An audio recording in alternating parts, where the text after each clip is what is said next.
Hay momentos en la vida, sabe usted, en que el delicado mecanismo del tiempo se rompe.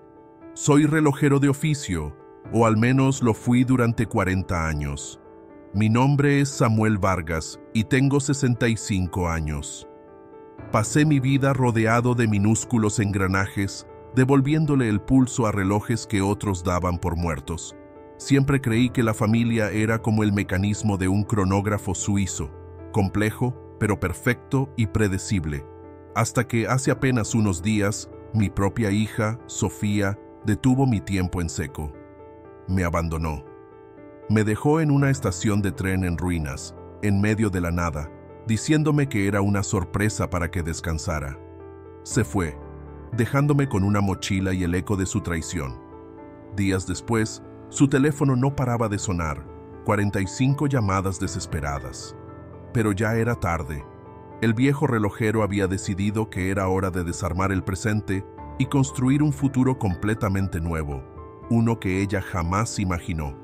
Acompáñeme en este relato, porque los engranajes de esta historia giran de formas inesperadas. Y si puede, cuénteme desde qué ciudad me escucha, pues a veces, el simple hecho de saber que alguien nos oye, nos devuelve la cuerda. Para entender cómo se oxida un mecanismo familiar, debo llevarlo 3 años atrás. Mi vida era un reloj bien ajustado. Viudo desde hacía 5 años tras perder a mi amada Elena, había encontrado mi propio ritmo. Tenía mi apartamento, mis ahorros, mi taller de relojería, donde aún aceptaba trabajos por pura pasión. Mi rutina era mi consuelo. Mi hija Sofía, casada con Javier y madre de mis 2 nietos, Clara y Leo, era el sol en mi calendario. Nuestra relación era buena, o eso creía yo. Los almuerzos de domingo, las tardes con los niños, todo parecía funcionar en perfecta armonía. Pero entonces, algo empezó a desajustarse. Primero fueron comentarios sutiles, como un tic-tac irregular. Papá, este apartamento es muy grande para ti solo. A tu edad, no deberías vivir sin supervisión. Yo los atribuía a una genuina preocupación. Pronto, las sugerencias se volvieron más directas. Vente a vivir con nosotros, papá. Vendes tu apartamento y nos ayudas con los gastos. Yo me negaba amablemente, atesorando mi independencia como una pieza de colección. Un día, el ataque fue frontal, un folleto de una residencia de ancianos. ¿No sería mejor estar aquí con gente de tu edad? Me enfurecí. Sofía, tengo 60 años, no soy un trasto viejo. Dejamos de hablarnos 2 semanas. Cuando volvimos a conectar, su estrategia cambió. Cesó la presión para mudarme y comenzó el asedio financiero. Javier, su marido, había perdido su empleo. Papá, ¿puedes prestarnos para el alquiler? Por supuesto que sí. Y así empezó. Cada mes, una nueva emergencia, una nueva excusa. Mis ahorros, el colchón que había construido durante décadas, se desinflaron hasta casi desaparecer. Cuando le sugerí a Sofía que buscara un trabajo, se ofendió. «Tengo que cuidar a los niños», exclamó, como si ser madre fuera un impedimento y no una motivación. Hace 6 meses, el destino me dio una advertencia. Un diagnóstico de una afección cardíaca, controlable con medicación, pero seria. Se lo conté a Sofía esperando apoyo. Su reacción fue depredadora. «¿Lo ves? No puedes vivir solo. ¿Y si te da algo?» Usó mi vulnerabilidad como la llave maestra para forzar su plan. Semanas de insistencia culminaron con una visita a su casa donde encontré mis cosas, las de mi apartamento ya embaladas en cajas. «¿Qué es esto?», pregunté, sintiendo cómo el pulso se me aceleraba. «Te mudas la semana que viene», anunció ella. Exploté. «Yo no me mudo a ningún lado, es mi vida». Y ella, con lágrimas de cocodrilo, me acusó de egoísta. «Solo piensas en ti, nosotros solo queremos cuidarte». Me fui de allí sintiéndome un extraño. Un mes después, en mi cumpleaños, apareció con una sonrisa radiante. «Papá, te tengo una sorpresa. Alquilé una casita en el campo para que descanses». Me pareció extraño, pero mi corazón de padre, ese mecanismo necio, quiso creer que era una tregua, una ofrenda de paz. El viaje fue de 3 horas, internándonos en un paisaje cada vez más desolado. La casita era una estación de tren abandonada. Las vías muertas se perdían en la maleza. Un reloj roto colgaba sobre la puerta, marcando una hora perpetua. «Sofía, ¿esto es una broma?», tartamudeé. «No, papá, es rústico», dijo con una frialdad que nunca le había conocido. Dentro, el caos, paredes desconchadas, sin luz, sin agua, solo un colchón mugriento y unas latas de comida. «¿Tú no quieres que te cuidemos?», dijo, y su voz era el clic de una trampa al cerrarse. «Así que te quedarás aquí, solo, como tanto te gusta. Nosotros venderemos tu apartamento y usaremos el dinero. Qué buena falta nos hace». Dejó caer mi mochila. «Hay comida para unos días. Aprende a valorar lo que te ofrecemos». Intenté detenerla, pero corrió hacia el auto. «Soy tu padre», le grité.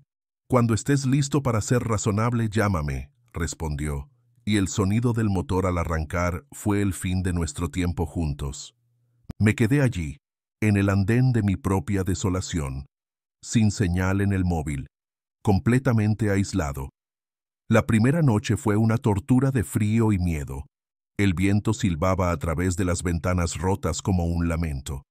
Al tercer día, el miedo se transformó en una rabia fría y precisa. Yo no iba a morir allí. No le iba a dar esa satisfacción. Empecé a caminar, siguiendo las vías del tren, una línea recta hacia la salvación o el agotamiento. Caminé durante 8 horas hasta que el sol me partía la cabeza. Y entonces, a lo lejos, vi una casa, un rancho. Toqué la puerta y un hombre mayor, Julián, me abrió. «Señor, necesito ayuda», le dije antes de desplomarme. Julián me salvó. Me dio agua, comida, una cama. Le conté mi historia y él asintió con una tristeza familiar. «Los hijos de hoy no entienden de gratitud», me dijo. «El mío también quiere mi campo para venderlo». Me quedé 2 días recuperándome. Julián me prestó su teléfono. Vi las 45 llamadas perdidas de Sofía. Leí sus mensajes. «¿Ya aprendiste la lección, papá? Llámame cuando quieras volver». Borré todo. No iba a suplicar. Llamé a mi abogado. «Doctor Paz, ha pasado algo terrible». Le conté todo. Su silencio al otro lado de la línea fue el preludio de una tormenta legal. «Samuel, eso es secuestro y abandono. Actuaremos de inmediato». En 48 horas, mi vida estaba blindada. Una orden de restricción contra Sofía, mis cuentas bloqueadas, un cambio en mi testamento que la dejaba fuera y una denuncia penal. Cuando regresé a mi apartamento, encontré al abogado de guardia que el doctor Paz había puesto. Me contó que Sofía y Javier habían intentado entrar con un cerrajero, alegando que yo había desaparecido. La orden de restricción los detuvo. Una semana después, me la encontré en la calle. «Papá, ¿dónde estabas?». «Estaba preocupadísima», gritó. La miré como si fuera una extraña. «Estaba exactamente donde me dejaste, sobreviviendo». Su rostro se descompuso. «Era para que entendieras», balbuceó. «Entendí perfectamente», le dije, y mi voz era dura como el acero.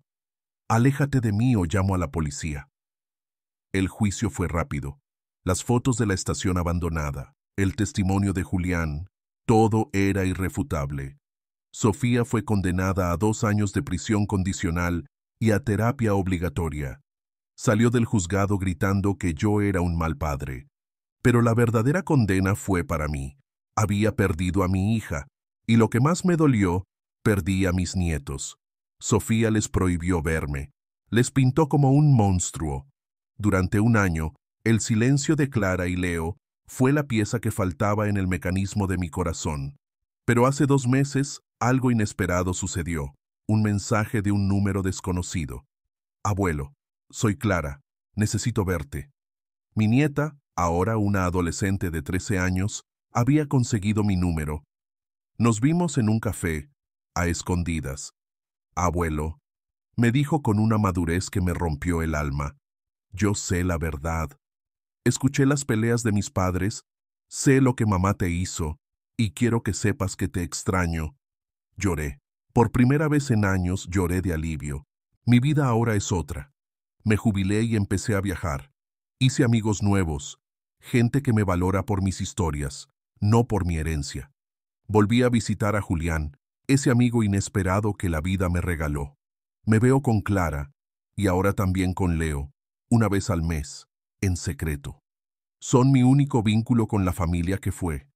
Marcelo, el marido de Sofía, me contactó para disculparse, confesando su cobardía. Sofía, según me cuenta Clara, vive amargada, atrapada en las consecuencias de su propia crueldad. Tuvo un accidente de coche hace poco. No fui al hospital. El instinto de protegerla murió en aquella estación abandonada. Me ha escrito cartas pidiendo perdón. Las leo, las guardo y no respondo. El perdón, si llega, será un mecanismo que solo mi propio tiempo podrá reparar. Por ahora, he aprendido a vivir con las cicatrices. Aprendí que la familia no siempre es la sangre, sino quien te ofrece un vaso de agua cuando te estás muriendo de sed. Aprendí que la soledad es preferible a una compañía tóxica. Y aprendí que, a los 65 años, uno todavía puede desarmar un reloj roto y usar las piezas para construir uno nuevo. Uno que marque tu propio tiempo, tu propia paz.